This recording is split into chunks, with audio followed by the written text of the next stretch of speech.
Good morning, everybody, and welcome back to the most beautiful place on the planet, the Athens Women's Football Summit. This is my 5th year, actually probably my 8th year, because this started on paper with Marios in New Jersey so many years earlier saying, we really ought to do something, and I want to get into the game, and I want to do something important. I am Jim Gooley. I'm from New Jersey. I have been in the women's game officially for 53 years. I guess you're around long. Thank you. You're around long enough. Thank you. You're around long enough. You develop. People say, "Hey, wow, this is great," and you develop a thick skin, and you move forward. But the joy that I have in my life in cheering for women and girls on the pitch is fantastic. And people say, Jim, you look great. I'll be 69 in a couple of weeks, and I feel good. And talking about and cheering for women on the pitch has given me great joy. Why? Why do I do this? We have to turn the page back to the 1970s. In 1971, I was a young soccer player, a junior in high school, playing for my boys' soccer team, trying to make the team for the upcoming season. And the coach said, gentlemen, gather around. I want to introduce you to Diane. Diane is trying out just like the rest of you guys. And think about this, 1971, there was no girls football, no girls soccer anywhere in America. And Diane Hanchin, and I say her name respectfully, stepped onto the pitch. And she was nervous, and she was alone. But we were friends, we were classmates, and she knew me. And when it came time for warm-up, she stood next to me to do some stretching. And I, at 16, 17 years old, whispered in her ear, and I said, Diane, why? And she said, I just want to play. And I thought about this, and I said, this is strange.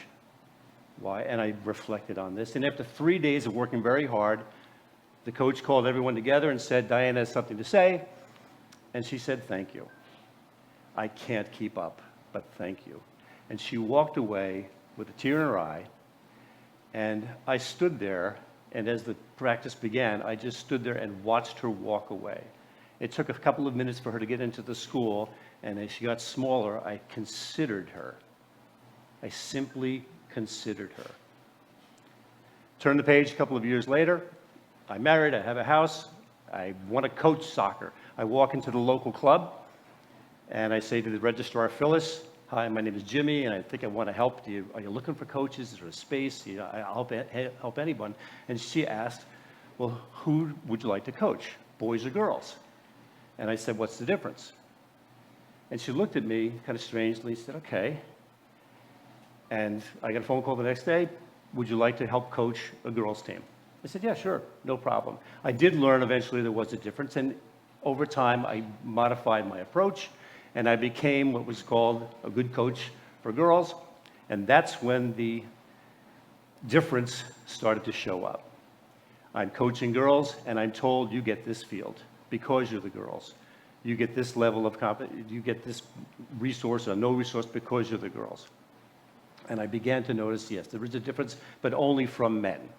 And men who said, you know, you've got to do this, you've got to do that, you can't have this or that because you're girls. We muscled through all of that. Eventually, I got involved with higher levels of the game. I became an announcer for the Central Jersey Splash, the New Jersey Wildcats, or Sky Blue FC. I was also the general manager, the hot dog washer, the uniform getter, the uniform washer, doing all these great jobs, and I had great joy of announcing all these players. I will tell you a small story, a little anecdote here, and I like telling stories that kind of illuminate an instance. I was with Gotham at the championship last year in San Diego. At the game, I met a woman named Laura, and she was a soccer mom. And as you may know, I've met some of you recently, and I asked her, what are you famous for? And I asked Laura, what are you famous for? And she says, well, I'm a soccer mom, and I work with kids, but I develop things that kind of help either with practice, or she does artwork, and she made our shirts. You know, she's a very active, creative woman. And she came up with this device based on the fact that little kids play soccer in what she called a beehive. You ever see that with little 5-year-old kids? They're in a bunch, it's like bees, and they don't know what to do. They don't have an identity. They don't have a concept of space or concept of each other.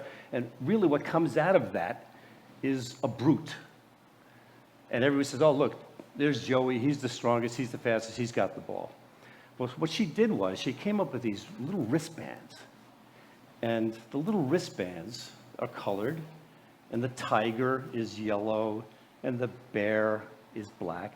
And she said to the coaches, give these to the kids with certain instructions.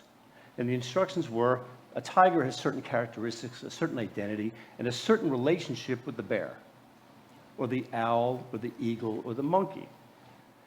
That little simple device, almost overnight, the kids began to see each other. So if anyone has ever had a 5-year-old kid in their house, the whole world is in their head. Everything is happening around them. They do not transfer any thought to other people around them other than themselves. They're very weak. They have no identity. They have no purpose. And on the soccer field, it comes out, and the ones who happen to be the strongest and the brutish get the attention. But almost overnight, these kids held position, and they took on the identity and their persona, and they considered the other players. And before you know it, the team concept happens right away. Later on, we realize that as we grow up, we run into issues. And I'm going to talk to men for the next 2 minutes. And maybe as a man, we might relate. Women on the pitch are not considered. Women in general are not considered. Men, I believe, have an inherent insecurity which manifests itself in these compensating ideas of misogyny and sexism and racism. These are compensations. These are reactions to something because the male needs to be or wants to be in some sort of control or some kind of dominance. Otherwise, he believes chaos will erupt. And when we think about beehive soccer and that one dominant male and the other players around him now are considering what's in her head and how he views her, even as little kids, this is what we are dealing with. And when you're here at the summit, and there's going to be a lot of victories, a lot of challenges, a lot of talk about problems in the game, which are brought on by men in the world, cavemen, if you may. We step aside, gentlemen. Step aside. If she says, I want to play, believe her. You are not giving up control. There will be no chaos. There will not be beehive. She's got this. I do not speak for her. I never speak for her. The joy I get is listening to her and asking her, what do you need? People have asked me, Jim, how were you able to put together the most amazing teams? How did you get Kelly Smith? How did you get Ani Makin and Karina LeBlanc and Formiga and Heather O'Reilly and Carly Lloyd to play for these teams in New Jersey? It was simple. Ask her what she wants and where she is going. If she's talking to you, you're in. She's on the team. And then you work hard to make sure she gets it. I have been called a builder. I have been called a colleague, a partner, and I have been also recently called an ally. Respectfully, that's very nice. I am an ally, but it's only because there are those who decidedly are not allies and have a purpose of not being an ally. So I very proudly will wear that moniker, and I will do whatever it takes to help convert the non-allies and move the needle forward in the women's game. And again, if anyone looks at my little LinkedIn phrase, I have a phrase that I say all the time, and that is, nations of the world reveal their greatest strength when they cheer for women. And that alone, and you can look at the nations of the world and the problems of the world and say, which ones are women safe walking home from a game, safe going to their federation leader, safe going into their homes, and hopefully their families are behind them. So that's all I've done. I've been doing it for 53. I want to do it for another 53. Go Gotham, okay? And no, there is no difference. If there's a difference, you bring that person to me, and I'll let him know what it is. Have a great summit. You are all here for a purpose. This is highly curated. No one's here by mistake.